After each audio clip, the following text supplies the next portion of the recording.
bersyukur punya anak buah yang begitu tulus, ikhlas, membantu panjenengan, mensukseskan program panjenengan. Itu sesuatu yang luar biasa. Pak Sudadi, dari tadi yang panjenengan atur yang disampaikan itu sebagian besar adalah instrumen yang digunakan oleh, maka saya tadi katakan di awal, mestinya panjenengan aturnya 1 minggu yang lalu dari guru senior, dari kepala sekolah, dari kami sendiri pengawas. Kenapa anak harus menentukan sendiri peraturan di kelas? Assalamualaikum warahmatullahi wabarakatuh. Disyukur dan kehadirat Allah karena pada siang hari ini saya berkenan untuk bisa mendampingi CGD saya, Bapak Sudadi SPD, yang mana pada kesempatan kali ini beliau nanti akan memaparkan visi beliau juga sebagai calon guru penggerak. Dihadirkan 1 pengawas sekolah yang nantinya ikut berdiskusi dalam nanti acara diskusi ini. Dalam perjalanan panjenengan nanti, insya Allah ya, kami berharap tentunya panjenengan tidak keberatan untuk membagi-bagi ilmu yang panjenengan dapatkan dari guru penggerak. Insya Allah Bapak Ibu guru sudah mendapatkan ya sebagian apa yang telah dilaksanakan ya, yang telah dikerjakan oleh guru penggerak ya. Dukungan dari panjenengan Bapak Ibu guru dari SD sini tentunya sangat diharapkan oleh beliau Bapak Sudadi. Pandai-pandailah Bapak Sudadi untuk membagi waktu ya, karena di samping sibuk sebagai guru penggerak juga punya tanggung jawab, yaitu sebagai kepala sekolah, juga sekaligus merangkap sebagai guru penjas ya Pak ya. Angkat guru penjas ini luar biasa ya. Saya ucapkan terima kasih kepada Pak Sudadi yang sudah rela, ikhlas ya, bisa menjadi kepala sekolah juga mengajar gitu.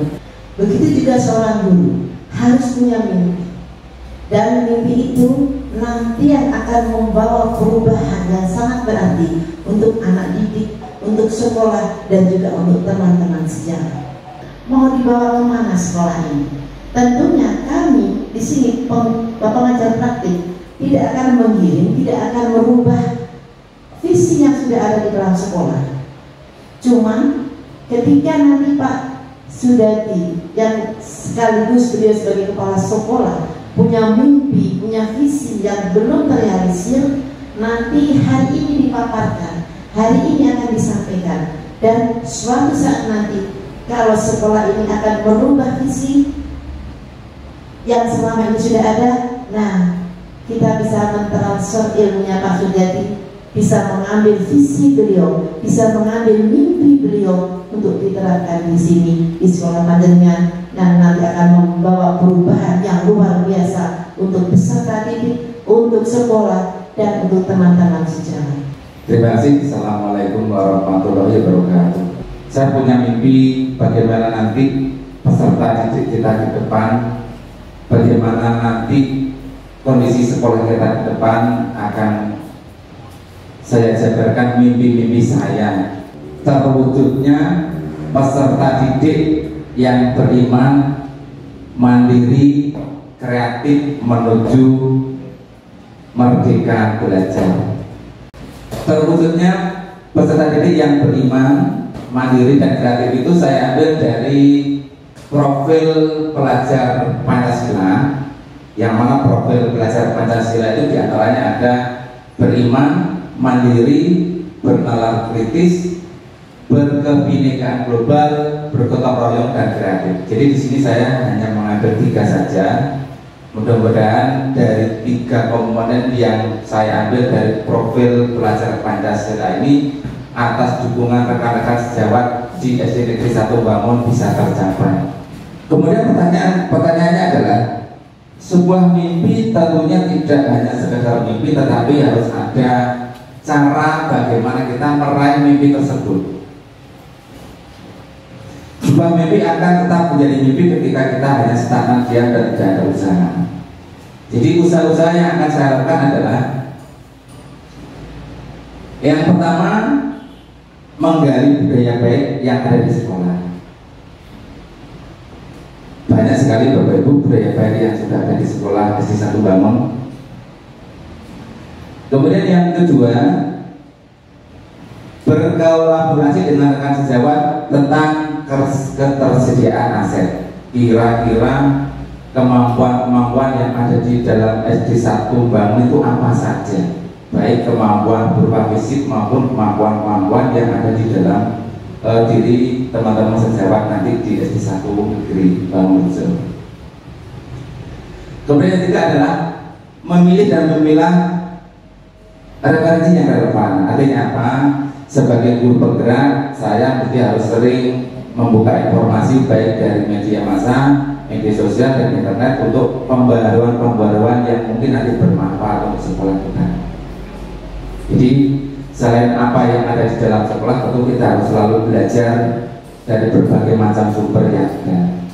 Bekerja sama dengan komite dalam hal ini, tentu kita sebagai guru minimal di antara yang sudah kita lakukan adalah membentuk jaringan komunikasi dengan wali murid melalui grup WA kelas. Seperti yang sudah saya sampaikan di awal tadi, ada beberapa budaya baik yang sudah ada di sekolah kita. Yang pertama adalah budaya santun.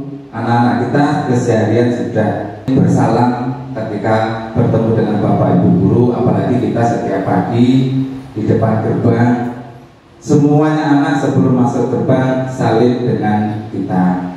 Sebelum memulai pelajaran disiapkan di depan kelas, salim dengan kita. Itu adalah budaya baik yang sudah ada dan berlangsung sampai sekarang ada di SD Negeri 1 Bangun. Setiap pagi sebelum memulai pelajaran, anak-anak sudah membaca Asmaul Husna semuanya masing-masing kelas.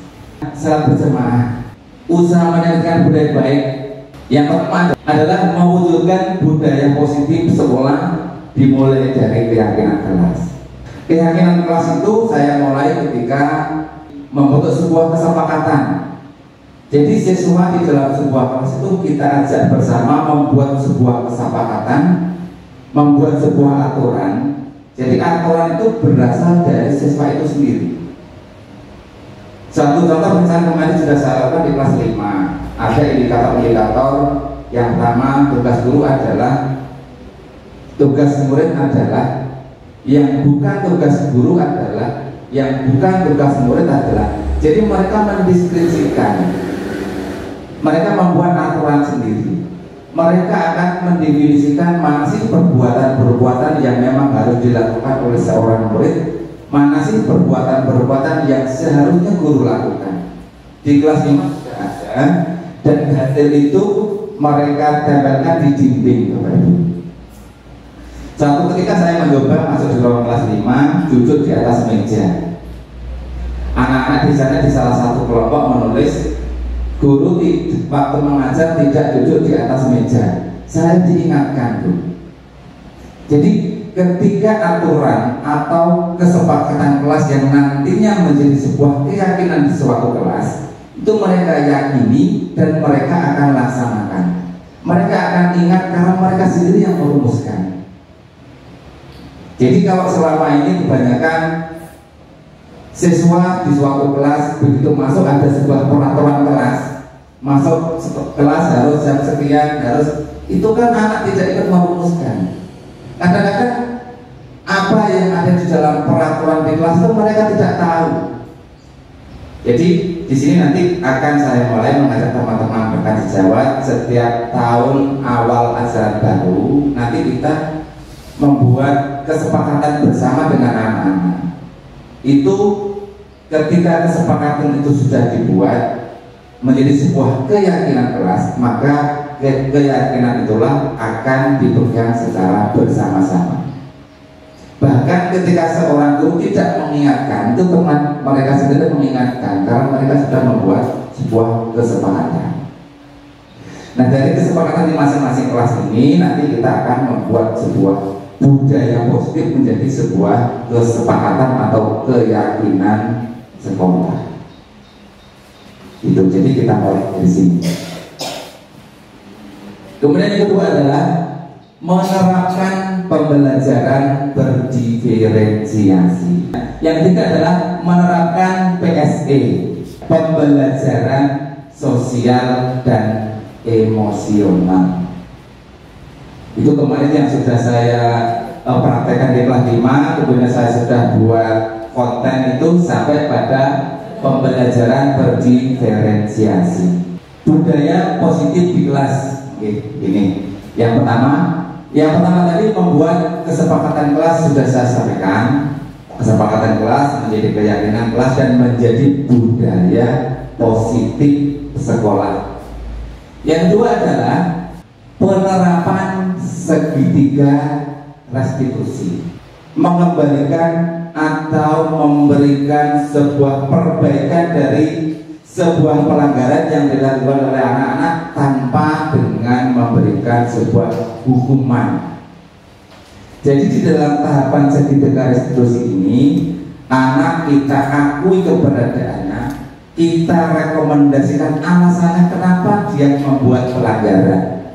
Kemudian kita bawa ke wilayah kesadaran mereka sendiri bahwa oh iya, saya melakukan ini adalah sebuah perbuatan yang salah. Kemudian kita selanjutnya, kalau kamu mengetahui hal itu salah, lalu kemudian langkah apa yang harus kamu kerjakan untuk memperbaiki kesalahan yang sudah kamu lakukan. Di dalam segitiga restitusi ini perlu memahamkan, perlu menyadarkan, perlu memunculkan logika anak bahwa apa yang saya lakukan ini memang salah dan sadar. Dan dengan kesadaran mereka sendiri dia akan memperbaiki kesalahan tersebut.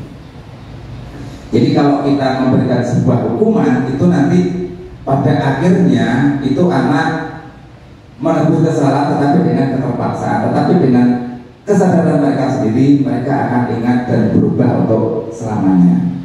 Guru seolah-olah menjadi diri anak tersebut. Saya tahu kamu melakukan itu pasti ada alasannya. Kemudian bisa juga dengan kalimat, untung kamu hanya melakukan itu. Pak Guru tahu kamu tentu masih bisa melakukan yang lebih parah lagi. Itu adalah betul-betul penghargaan atau pendekatan secara psikologis yang kita lakukan terhadap peserta didik kita. Kemudian menanyakan keyakinan itu maksudnya adalah ketika anak itu sudah yakin, sadar bahwa apa yang dia lakukan itu salah, kemudian kita bertanya lagi, lainnya ngerti salah terus tindakan untuk memperbaiki kesalahan itu apa? Mereka akan menggali sendiri. Misal melakukan sebuah kesalahan dengan ibu guru, oh iya Pak, saya salah, saya akan melakukan seperti ini. Dia akan memunculkan ide itu dari pikiran mereka sendiri, bukan kita yang mengarahkan. Itu adalah penerapan segitiga restitusi. Kedua adalah bagaimana kita nanti secara bersama-sama menerapkan pembelajaran berdiferensiasi. Pembelajaran berdiferensiasi itu maksudnya adalah tindakan yang dilakukan oleh guru untuk mengakomodasi kebutuhan belajar murid. Tentu kita tahu Bapak Ibu bahwa karakter anak, karakter murid kita tuh bermacam-macam. Tipe belajaran juga bermacam-macam. Ada yang suka belajar dengan mendengarkan, ada yang suka belajar mudeng apabila dengan memutar musik, ada yang belajar bisa dengan melihat gambar, ada yang bisa belajar dengan dituntun, ada yang bisa belajar jika melihat video. Tentu kebutuhan-kebutuhan belajar ini dan karakter-karakter belajar inilah yang harus kita rekomendasikan, kita sesuaikan dengan cara kita memberikan materi terhadap murid-murid kita. Diferensiasi itu ada 3 macam di dalam proses nanti kita melakukan pembelajaran. Yang pertama adalah diferensiasi konten, proses, dan produk. Konten sini maksudnya Bapak Ibu bahwa sebuah materi itu materinya sama, tetapi model atau bentuk kontennya berbeda.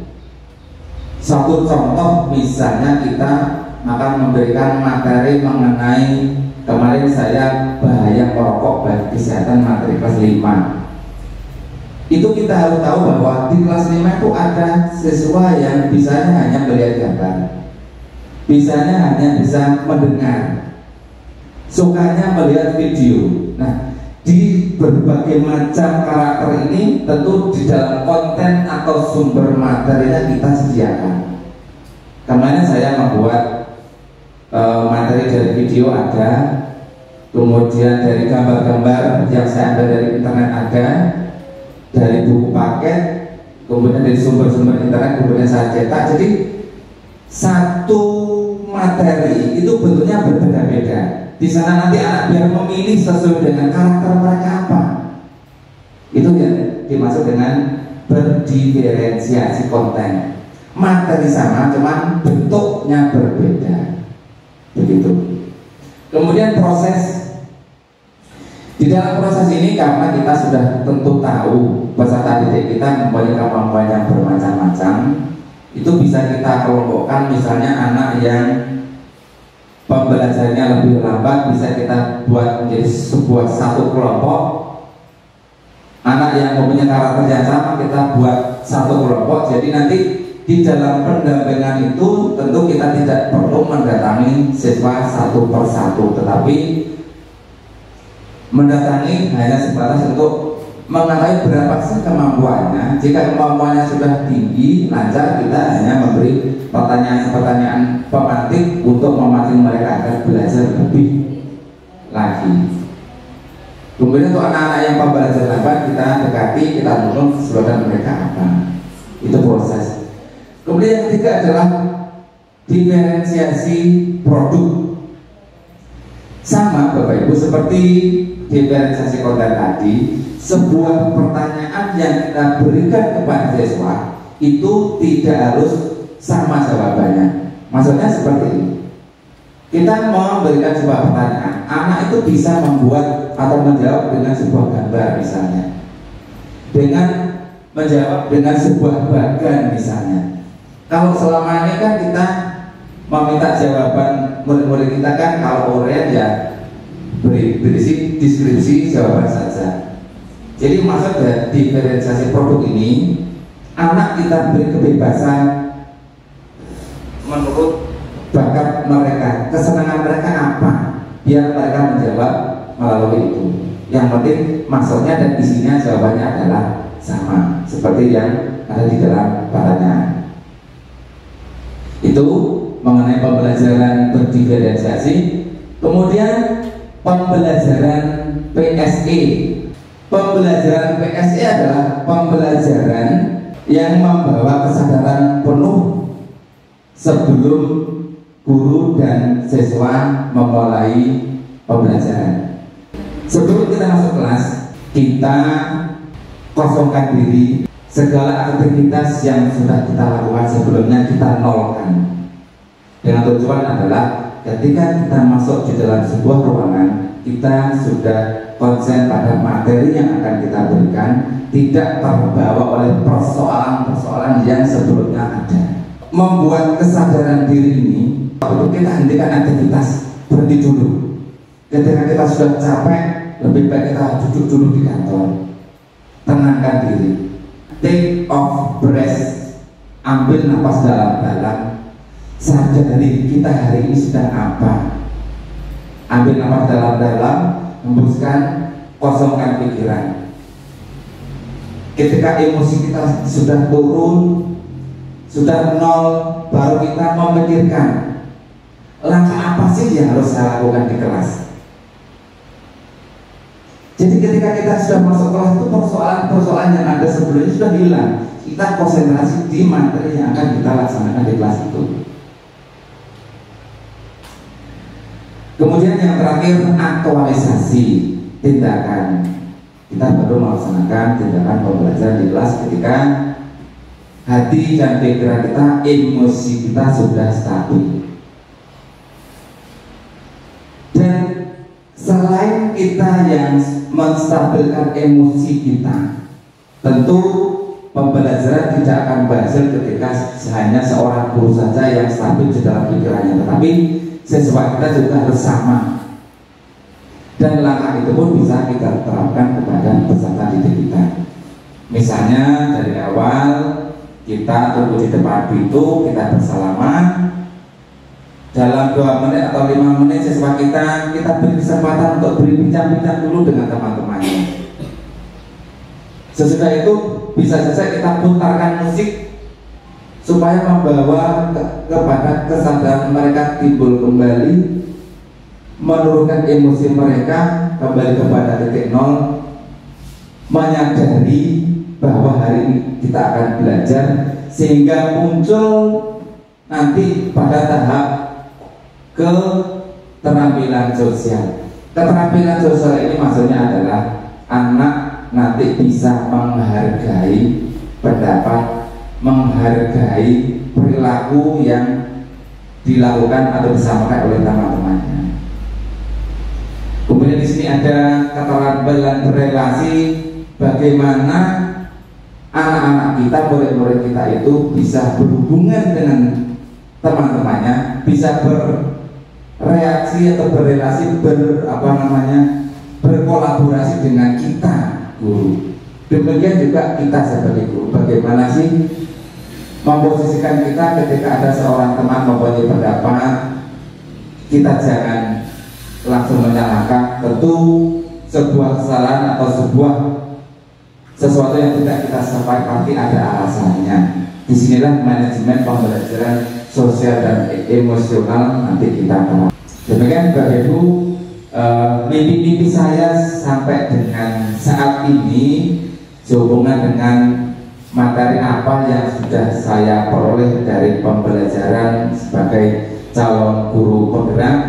Tentu apa yang saya sampaikan tadi merupakan mimpi yang terlalu tinggi barangkali, tetapi setinggi-tinggi mimpi itu seberat-berat cita-cita ketika kita nanti bersama-sama, insya Allah hal yang berat, hal yang tinggi itu bisa kita raih.